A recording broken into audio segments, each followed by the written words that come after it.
Polity series के एक और वीडियो में आपका बहुत बहुत स्वागत है। भारत के संविधान को समझने का हम प्रयास कर रहे हैं और इस दौरान पिछले वीडियो में हमने भारत के संविधान का जो भाग 15 था, पार्ट 15 था, उसको समझा था। उसमें हम इलेक्शन कमीशन के विषय में समझे थे कि इलेक्शन कमीशन के बारे में हमारा संविधान क्या कहता है, इलेक्शन कमीशन के पास किस तरह की शक्ति होता है और इलेक्शन कमीशन किस तरह के कार्य को करते हैं। तो हमने समझा था कि इलेक्शन कमीशन एक स्वतंत्र संस्था है जिसके बारे में संविधान में चर्चा किया गया है। तो इलेक्शन कमीशन एक संवैधानिक संस्था है, कॉन्स्टिट्यूशनल बॉडी है।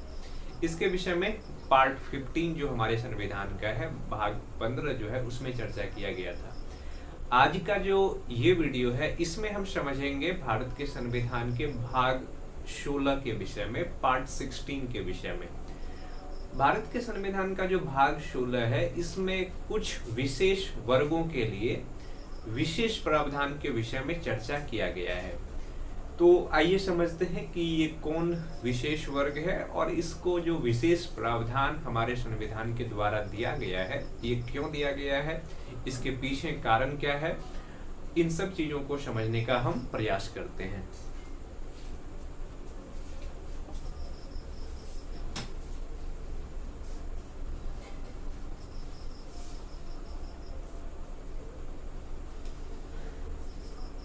तो पार्ट या भाग 16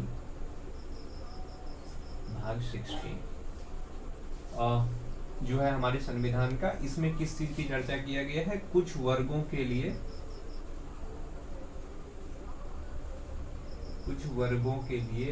विशेष प्रावधान।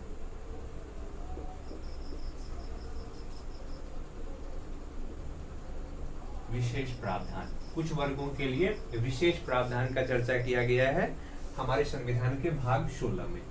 इस भाग का अगर हम आर्टिकल को समझें तो इसका आर्टिकल से संबंध है, आर्टिकल 330 से लेकर के आर्टिकल 342 तक का जो संबंध है, इसका संबंध हमारे संविधान के पार्ट 16 से है, भाग 16 से है, जिसमें कुछ वर्गों के लिए विशेष प्रावधान किया गया है।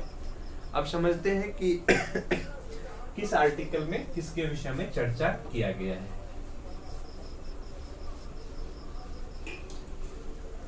देखिए, सबसे पहले आर्टिकल 330।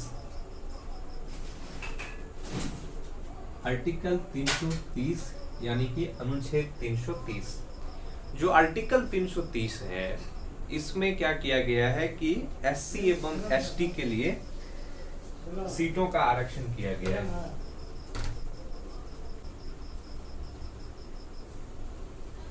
तो आर्टिकल 330 जो है इसमें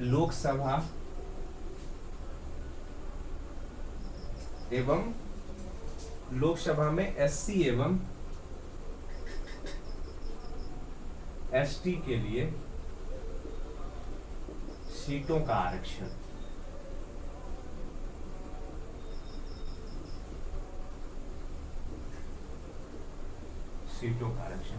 एससी एवं एसटी के लिए सीटों का जो आरक्षण का प्रावधान है, ये प्रावधान किसमें है, लोकसभा, आर्टिकल 330 में है, अनुच्छेद 330 में है।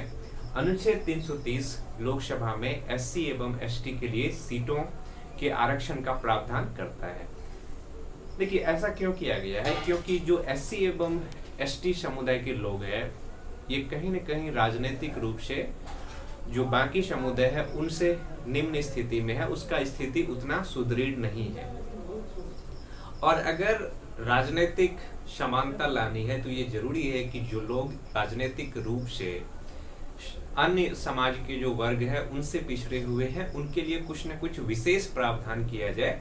ऐसे ही विशेष प्रावधान किसके लिए किया गया है, एसटी एवं एससी समुदाय के लोगों के लिए। किसमें, आर्टिकल 330 में। इसमें लोकसभा में जो एससी एवं एसटी समुदाय के लोग हैं इनको आरक्षण दिया जाता है कुछ सीटों पर।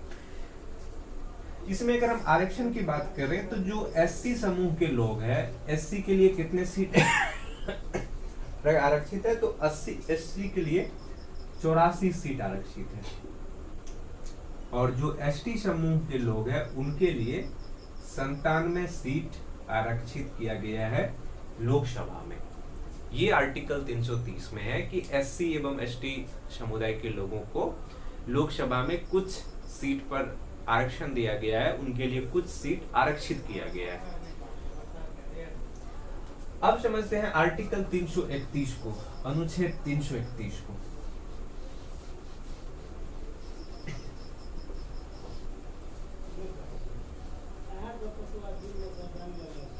आर्टिकल 331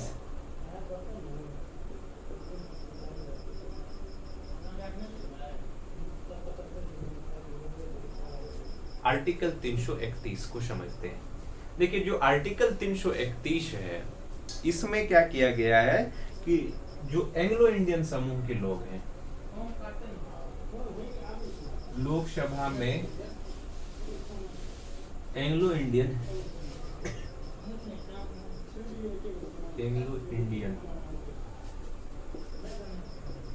समुदाय के 2 सदस्य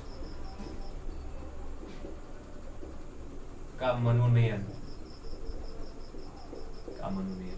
देखिए, जो एंग्लो इंडियन समुदाय के लोग हैं, इनकी भी संख्या भारत में कम है, तो इसको भी राजनीतिक प्रतिनिधित्व मिले, इसके लिए जो हमारा आर्टिकल 331 है, अनुच्छेद 331 है, इसमें एंग्लो इंडियन समुदाय के लोगों के लिए जो है विशेष प्रावधान किया गया है और 2 सीट एंग्लो इंडियन समूह के लोगों को 2 सीट पर मनोनीत किया जाता है। किसके द्वारा? राष्ट्रपति के द्वारा।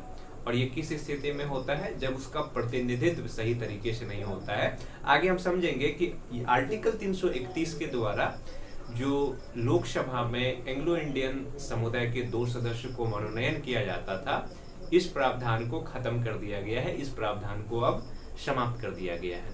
क्योंकि एंग्लो इंडियन समूह के लोगों को आरक्षण की बात होती है या फिर राजनीतिक प्रतिनिधित्व के लिए उनके लिए 2 सीट आरक्षित किया गया है, इस चीज की बात होती है। तो इसी क्रम में हम आर्टिकल 333 को पहले समझ लेते हैं। तो जो आर्टिकल 333 है, इसमें क्या किया गया है कि राज्य विधानसभा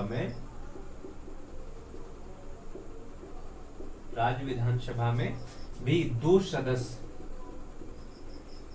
जो एंग्लो इंडियन का होगा, उनका मनोनयन करेगा कौन? भारत के या फिर उस राज्य के राज्यपाल करेगा। पर एक चीज ध्यान में रखिए कि ये दोनों प्रावधान को हमारे संविधान का जो 104वां संविधान संशोधन हुआ था, 104वां संविधान संशोधन जो 2019 में हुआ था, पर ये लागू हुआ था कब? 25 जनवरी 2020 को। इस संविधान संशोधन के द्वारा एंग्लो इंडियन समूह के लोगों को जो लोकसभा एवं राज्यसभा में 2 सीट पर मनोनयन किया जाता था, इस प्रावधान को समाप्त कर दिया गया है। अब ये प्रावधान है कि जो एंग्लो इंडियन समूह के लोग हैं, उनका न तो लोकसभा में राष्ट्रपति के द्वारा मनोनयन किया जाता है 2 सीटों पर, और न ही जो राज्य विधानसभा है, राज्य विधानसभा में राज्यपाल के द्वारा मनोनयन किया जाता है। तो आर्टिकल 331 और आर्टिकल 333 का जो संबंध है, ये एंग्लो इंडियन समूह के लोगों को लोकसभा और राज्य विधानसभा में जो मनोनयन किया जाता था, इससे संबंध था। इस प्रावधान को जो हमारे संविधान का 104वां संविधान संशोधन हुआ 2019 में, उसके द्वारा खारिज कर दिया गया। और ये संविधान संशोधन कब लागू हुआ था? 25 जनवरी 2020 को। अब हम समझने का प्रयास करते हैं आर्टिकल 332 को, कि आर्टिकल 332 में किस तरह का प्रावधान है। आर्टिकल 332, तो हम इस चीज को समझ लिए हैं कि आर्टिकल 330 के द्वारा जो एससी एवं एसटी समूह के लोग हैं, एससी एवं एसटी समूह के लोग हैं, इसके लिए सीट का आरक्षण कहां पे किया गया है? तो लोकसभा में किया गया है। उसी तरह से आर्टिकल 332 के द्वारा जो एससी एवं एसटी समूह के लोग हैं, इनके लिए सीट का आरक्षण कहां पे किया गया है? तो राज्य विधानसभा में। राज्य विधानसभा का जब भी चुनाव होगा, तो उसमें उस राज्य के प्रतिनिधित्व के हिसाब से कि उस राज्य में एससी एवं एसटी समुदाय के लोगों की संख्या कितना है, इस आधार पर सीटों को आरक्षित किया गया है आर्टिकल 332 के द्वारा राज्य विधानसभा में। तो आर्टिकल 330 से के द्वारा जो लोकसभा है, लोकसभा में एससी एवं एसटी समुदाय के लोगों के लिए सीट आरक्षित किया गया है। वहीं आर्टिकल 332 के द्वारा जो राज्य विधानसभा है उसमें एससी एवं एसटी समुदाय के लोगों के लिए सीटों के आरक्षण का प्रावधान है। तो अब समझते हैं कौन सा आर्टिकल, आर्टिकल 334। आर्टिकल 334, अनुच्छेद 334 को अब समझने का प्रयास करते हैं। देखिए जो आर्टिकल 334 है इसमें यही कहा गया है कि जो एससी एसटी एवं एंग्लो इंडियन समूह के लोग हैं,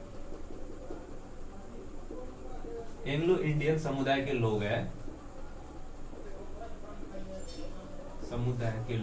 समुदाय के लोग हैं, इनके लिए सीट का आरक्षण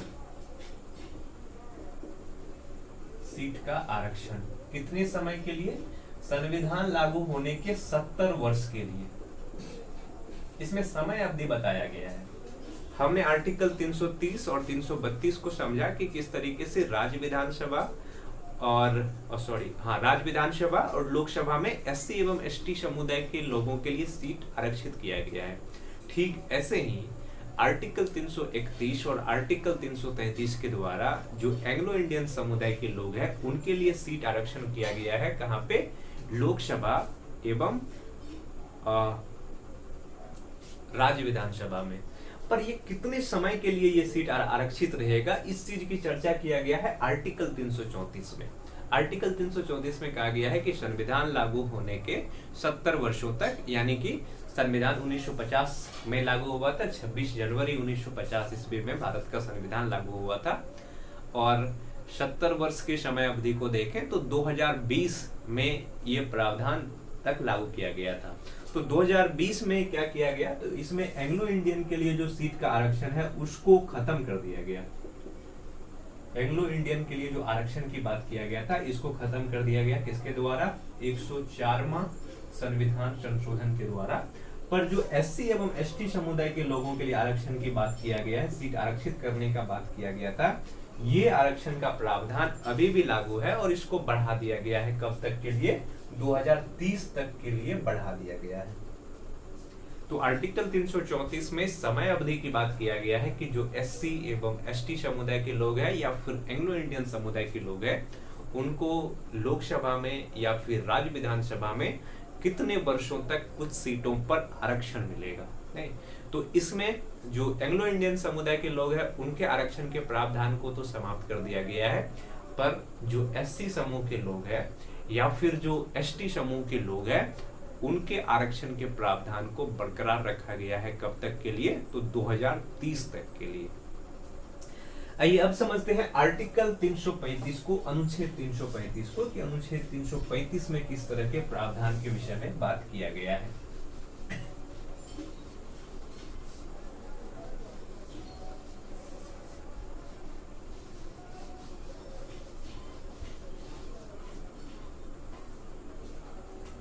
आर्टिकल 335, देखिए जो आर्टिकल 335 में कहा गया है, इसमें कहा गया है कि एससी एवं एसटी समूह के लोगों के लिए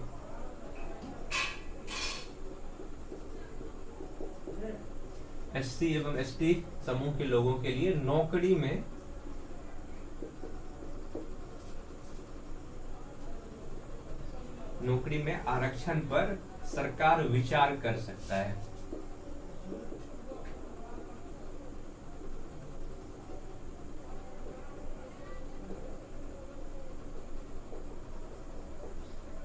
जो एससी एवं एसटी समूह के लोग हैं उनके आरक्षण पर सरकार क्या कर सकता है? विचार कर सकता है। किसके द्वारा? आर्टिकल 335 के द्वारा, अनुच्छेद 335 के द्वारा। जो एससी समूह के लोग हैं या फिर एसटी समूह के लोग हैं उनको किस तरीके से आरक्षण दिया जाना चाहिए ताकि वो समाज के बराबरी पर अपने आप को ला सके, सामाजिक रूप से, आर्थिक रूप से भी वो अपने आप को मजबूत कर सके। इसके लिए सरकार क्या कर सकता है कि उनके आरक्षण के प्रावधान पर विचार कर सकता है। आरक्षण दे नहीं सकता है, विचार कर सकता है समय के साथ। अब समझते हैं आर्टिकल 336 को। देखिए जो आर्टिकल 336 है, जो सेम प्रावधान एससी एवं एसटी समूह के लोगों को आरक्षण के लिए किया गया है, ठीक ऐसा ही प्रावधान जो एंग्लो इंडियन समूह के लोग हैं उनके लिए किया गया है। एंग्लो इंडियन समुदाय के लिए नौकरी में आरक्षण का बात करता है कौन सा आर्टिकल? तो आर्टिकल 336 अनुच्छेद 336। और इसलिए करता है क्योंकि इनकी आबादी कम है, आर्थिक रूप से ये समुदाय अच्छे हैं पर इनकी आबादी कम है, तो इनकी सहभागिता बनाए रखने के लिए सरकार विचार कर सकता है नौकरी में आरक्षण के लिए। आर्टिकल 337 को समझते हैं। आर्टिकल 337 में जो एंग्लो इंडियन समूह के लोग हैं उनके शिक्षा के लिए विशेष अनुदान की बात किया गया है। शिक्षा के लिए विशेष अनुदान, विशेष अनुदान की बात किया गया है किसमें? आर्टिकल 337 में, अनुच्छेद 337 में जो एससी एवं एसटी समूह के लोग हैं उनकी एंग्लो इंडियन समूह के लोग हैं उनकी शिक्षा के लिए विशेष प्रावधान किया गया है। अब समझते हैं आर्टिकल 338 को, अनुच्छेद 338 में किस तरह का प्रावधान किया गया है और अनुच्छेद 338 का संबंध किस बात से है, इस चीज को समझने का प्रयास करते हैं।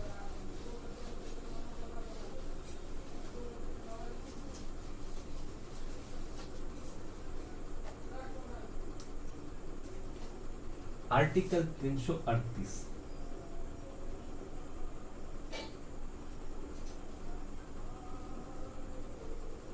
आर्टिकल 338 अनुच्छेद 338। देखिए जो आर्टिकल 338 है इसमें किया गया है कि जो एससी है, अनुसूचित जाति, एससी का मतलब शेड्यूल कास्ट, अनुसूचित जाति, एससी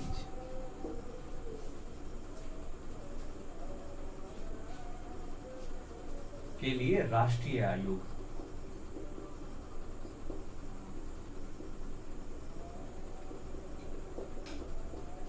यानी कि आर्टिकल 338 जो है, अनुच्छेद 338 जो है, इसमें जो शेड्यूल कास्ट है, जो अनुसूचित जातियां हैं, उनके लिए एक राष्ट्रीय आयोग के विषय में बात किया गया है। देखिए ये राष्ट्रीय आयोग करेगा क्या? अगर हम इस राष्ट्रीय आयोग के कार्य को देखें कि ये कौन सा काम करेगा, तो इस राष्ट्रीय आयोग का काम होगा कि ये देखना कि जो एससी समूह के लोग हैं उनको संवैधानिक अधिकार मिलता है या नहीं। संवैधानिक अधिकार, जो कॉन्स्टिट्यूशनल राइट्स मिला हुआ है किसको? एससी समुदाय के लोगों को, अनुसूचित जाति समूह के लोगों को, वो उनको सही तरीके से मिलता है या नहीं मिलता है, इस चीज के जांच करने के लिए किसका गठन किया जाएगा? तो अनुसूचित जाति आयोग का गठन किया जाएगा। किसके द्वारा? आर्टिकल 338 के द्वारा। और ये जो आयोग है, ये जो कमीशन है, ये अपना रिपोर्ट किसको देता है? तो ये रिपोर्ट देता है भारत के राष्ट्रपति को, अपना रिपोर्ट देता है।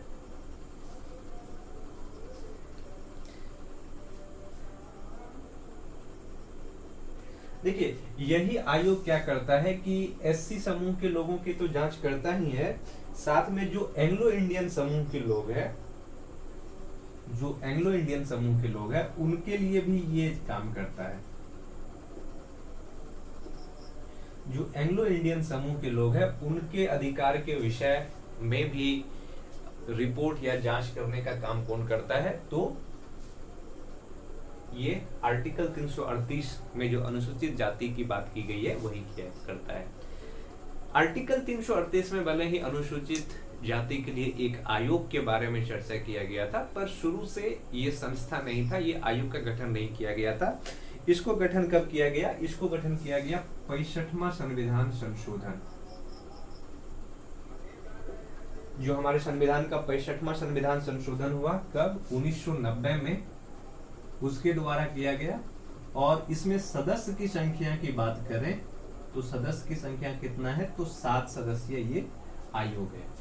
तो आर्टिकल 338 अनुच्छेद 338 ये किसके विषय में बात करता है कि एससी जो अनुसूचित जाति के लिए एक आयोग के विषय में बात करता है। और इस आयोग का काम क्या होगा कि ये देखना कि हमारे संविधान में जो शेड्यूल कास्ट लोगों को बहुत सारे अधिकार दिए हैं वो अधिकार उसको मिलता है या नहीं मिलता है, इस चीज की जांच करने का काम किसका होता है? इस आयोग का होता है। साथ ही ये आयोग एससी के लिए तो काम करते हैं, साथ ही जो एंग्लो इंडियन समुदाय के लोग हैं उनको सही तरीके से उनका अधिकार मिलता है या नहीं मिलता है, इस चीज के भी जांच करने का काम कौन करता है? तो ये करता है अनुसूचित जाति आयोग। या आर्टिकल 338 के द्वारा जिस आयोग का स्थापना किया गया है वो आयोग करता है। अगर हम इसकी गठन की बात करें तो 65वां संविधान संशोधन जो 1990 में हुआ था उसके द्वारा इस आयोग का गठन किया गया था और इस आयोग में 7 सदस्य होते हैं और ये आयोग प्रत्येक वर्ष अपना रिपोर्ट राष्ट्रपति को सौंपता है कि एससी समुदाय से संवैधानिक रूप से उसको किस तरीके से अधिकार मिलता है या नहीं मिलता है, और जो एंग्लो इंडियन समूह के लोग हैं उसको किस तरीके के अधिकार मिलता है या किसी तरह की उसको दिक्कत होता है। इस तरह के रिपोर्ट ये प्रत्येक वर्ष राष्ट्रपति को सौंपता है। जो ठीक ऐसे ही आयोग है वो एसटी के लिए भी बनाया गया है, यानी कि जो शेड्यूल्ड ट्राइबल लोग हैं, अनुसूचित जनजाति समूह के जो लोग हैं उसके लिए भी इस तरह का आयोग किया गया है। आर्टिकल 338 ए में जो अनुसूचित जनजाति लोग हैं, अनुसूचित जनजाति यानी कि एसटीज के लिए आयोग, और इसका भी क्या काम होगा? इसका भी काम होता है कि ये देखना कि जो एसटी समूह के लोग हैं उसको संवैधानिक अधिकार मिलता है या नहीं मिलता है, उस चीज की जांच करता है। संवैधानिक अधिकार के जांच करने के लिए क्या बनाया गया है? एसटी आयोग, शेड्यूल्ड ट्राइब कमीशन। और इसकी गठन की बात करें तो इसका गठन किया गया था जो हमारे संविधान का 89वां संविधान संशोधन हुआ था, 89th कॉन्स्टिट्यूशनल अमेंडमेंट हुआ था उसके द्वारा, और ये अमेंडमेंट हुआ कब था? तो 2003 में हुआ था। और इसकी सदस्य की बात करें कि इसमें कितने सदस्य हैं, जो शेड्यूल्ड ट्राइबल कमीशन है उसमें, तो इसमें सदस्य की संख्या 5 है। और ये भी क्या करता है कि प्रत्येक वर्ष अपना रिपोर्ट सौंपता है किसको? राष्ट्रपति को।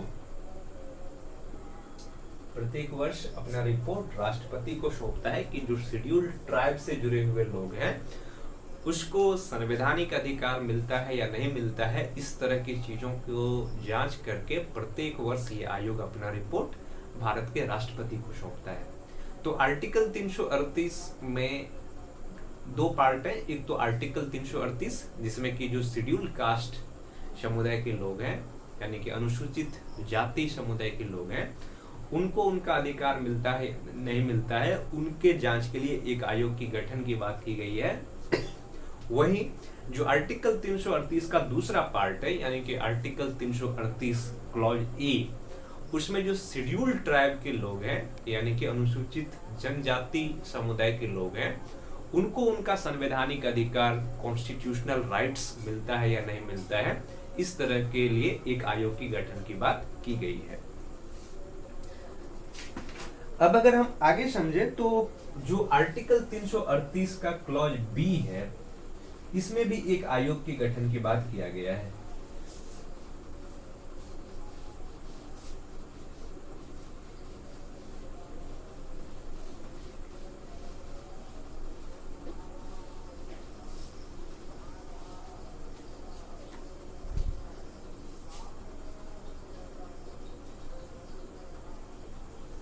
आर्टिकल 338 क्लॉज बी, आर्टिकल 338 का जो क्लॉज बी है इसमें भी एक आयोग के विषय में चर्चा किया गया है। तो अब समझते हैं कि इसमें किस तरह के आयोग के विषय में चर्चा किया गया है। तो जो आर्टिकल 338 का क्लॉज बी है इसमें राष्ट्रीय पिछड़ा वर्ग, राष्ट्रीय पिछड़ा वर्ग आयोग,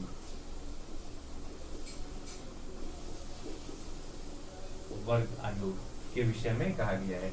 ये पिछड़ा वर्ग क्या होता है इसको हम बाद में समझ लेंगे, पहले हम ये समझते हैं कि राष्ट्रीय पिछड़ा वर्ग के लिए ये आयोग का आयोग की बात किया गया है किसमें, आर्टिकल 338 क्लॉज बी में, वो क्या है। इस आयोग का क्या काम होता है, इस आयोग का काम होता है कि जो ओबीसी समूह के लोग हैं, ओबीसी समुदाय के लोग हैं, उनको उनका संवैधानिक अधिकार सही तरीके से मिलता है या नहीं मिलता है, इस तरह की चीजों को जांच करने का काम किसका होगा, तो राष्ट्रीय पिछड़ा वर्ग आयोग का होगा। इसकी स्थापना की बात करें तो इसकी स्थापना किया गया था कब, 1993 में किया गया था कॉन्स्टिट्यूशनल अमेंडमेंट के द्वारा। एक संविधान संशोधन हुआ था 1993 में, उसके द्वारा इसका स्थापना किया गया था। पर इस आयोग को जो संवैधानिक दर्जा की बात है, तो संवैधानिक दर्जा दिया गया कब,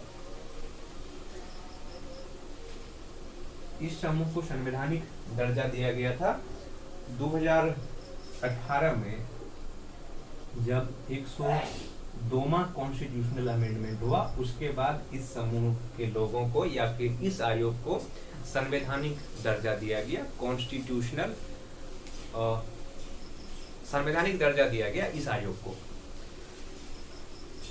अब समझते हैं आर्टिकल 339।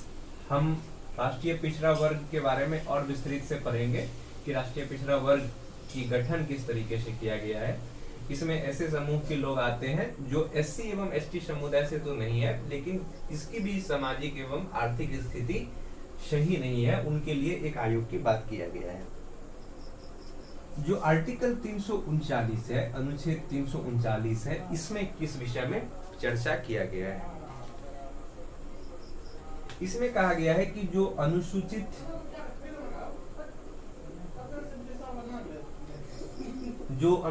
क्षेत्र होगा, इनके प्रशासन केंद्र के नियंत्रण में होगा।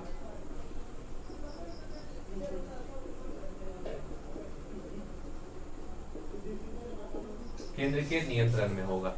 जो आर्टिकल 339 है, इसमें अनुसूचित क्षेत्र जो होगा, जो शेड्यूल एरिया होगा, जिसके विषय में हमने शेड्यूल 5 और शेड्यूल 6 में अनुसूचित क्षेत्र होता है, जिसमें कि अनुसूचित जनजाति लोगों का क्या होता है कि आबादी ज्यादा होता है, जनसंख्या ज्यादा होता है, उसको हमारे संविधान के शेड्यूल 5 एवं शेड्यूल 6 में रखा गया है।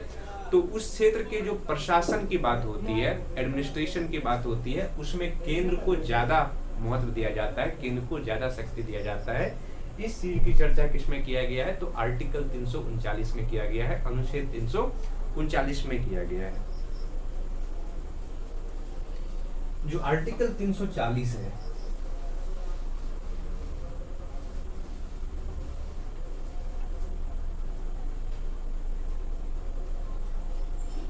आर्टिकल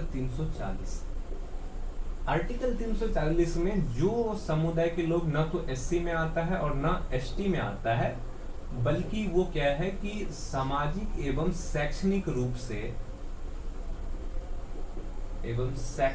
से पिछड़ा, शैक्षणिक रूप से जो समुदाय के लोग पिछड़ा है, उनको कहा गया ओबीसी, अदर बैकवर्ड क्लासेस। इनके विषय में चर्चा किया गया है आर्टिकल 340 में, और इनके स्थिति के जांच के लिए एक आयोग के गठन का बात इसमें किया गया है। आयोग के गठन किसके द्वारा, आर्टिकल 340 के द्वारा। जो ओबीसी समूह के लोग हैं, उनकी स्थिति की जांच के लिए, सामाजिक एवं शैक्षणिक स्थिति की जांच के लिए एक आयोग के गठन की बात किसमें किया गया है, तो आर्टिकल 340 में। हम समझते हैं कि इसके लिए जो आयोग का बात किया गया है, ये किस तरह के आयोग का गठन किया गया है। तो जो ओबीसी के लिए जिस आयोग की गठन की बात आर्टिकल 340 में किया गया है, इन पर 2 आयोग का गठन किया गया। सबसे पहला जो आयोग था उसको कहा गया काका कालेकर समिति।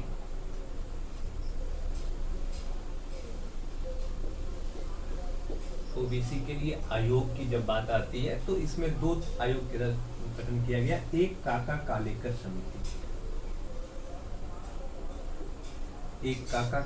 समिति, इस समिति का जो गठन किया गया था, इसका गठन किया गया था कब? 1953 में। और इनके अध्यक्ष कौन थे? इनके अध्यक्ष थे काका कालेकर, और इसी के नाम पर इस समिति का, इस कमीशन का नाम भी रखा गया था। अगर हम इसके ये देखें कि इन्होंने अपना रिपोर्ट कब सौंपा, तो ये समिति अपना रिपोर्ट सौंपा 1955 में, पर इसके रिपोर्ट पर किसी तरह की कार्रवाई नहीं हो सका, कार्रवाई नहीं हो सका काका कालेकर समिति के। ये काका कालेकर समिति का गठन इसलिए किया गया था ताकि जो ओबीसी समूह के लोग हैं उनकी शैक्षणिक एवं सामाजिक स्थिति की जांच कर सके। जो दूसरा समिति का गठन किया गया था उसको कहते हैं मंडल आयोग, मंडल कमीशन। मंडल आयोग का जो गठन किया गया था, अगर इसके हम गठन की बात करें कि इसका गठन कब किया गया था, तो इसका गठन किया गया था 1979 में दादा भाई ने इसके द्वारा, मोरारजी देसाई के द्वारा, मोरारजी देसाई उस समय भारत के प्रधानमंत्री थे, के सरकार के समय किया गया था। इसके अध्यक्ष कौन थे? तो इसका अध्यक्ष था वीपी मंडल। वीपी मंडल इसका अध्यक्ष था। और इन्होंने अपना रिपोर्ट कब सौंपा? तो 1980 में।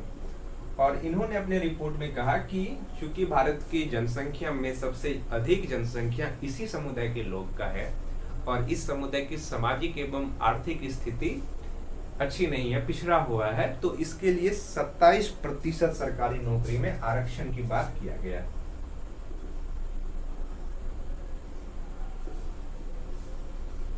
सरकारी नौकरी में आरक्षण 27% सरकारी नौकरी में आरक्षण का बात किसमें किया गया? तो जो मंडल आयोग का गठन किया गया था मोरारजी देसाई के समय 1979 में, उसके द्वारा जो ओबीसी समुदाय के लोग हैं उनकी सामाजिक एवं शैक्षणिक स्थिति में सुधार के लिए 27% आरक्षण का बात किया गया। पर एक चीज आप समझते हैं कि ओबीसी में भी दो कैटेगरी होता है, एक जो क्रीमी लेयर में आता है और एक जो नॉन क्रीमी लेयर में आता है। और ये आरक्षण केवल और केवल उन समुदाय के लोगों को मिलता है जो नॉन क्रीमी लेयर में आता है। तो अब हम उसको समझने का प्रयास करते हैं।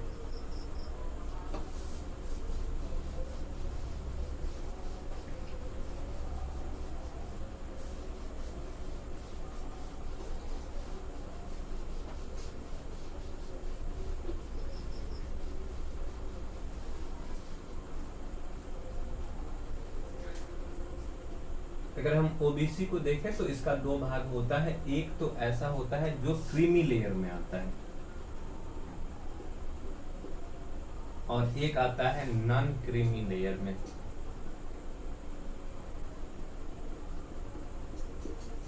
क्रीमी लेयर में ओबीसी समुदाय के उन कास्ट के लोग या उन लोगों को शामिल किया गया है जिसका वार्षिक आय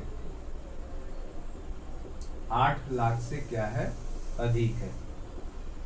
और नॉन क्रीमी लेयर में जो वार्षिक आय की बात की जाती है, जिनका वार्षिक आय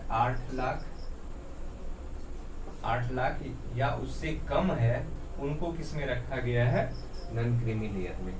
इनको किसी तरह की आरक्षण की बात नहीं की गई है, पर इनको मिलता है 27% आरक्षण जो मिलता है वो नॉन क्रीमी लेयर के लोगों के लिए किया गया है। आर्टिकल 341 और आर्टिकल 342 को भी हम समझ ही लेते हैं।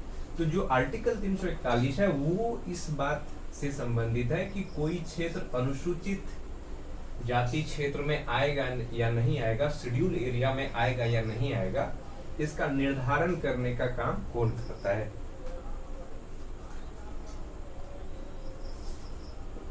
आर्टिकल 341। आर्टिकल 341 में कहा गया है कि अनुसूचित जाति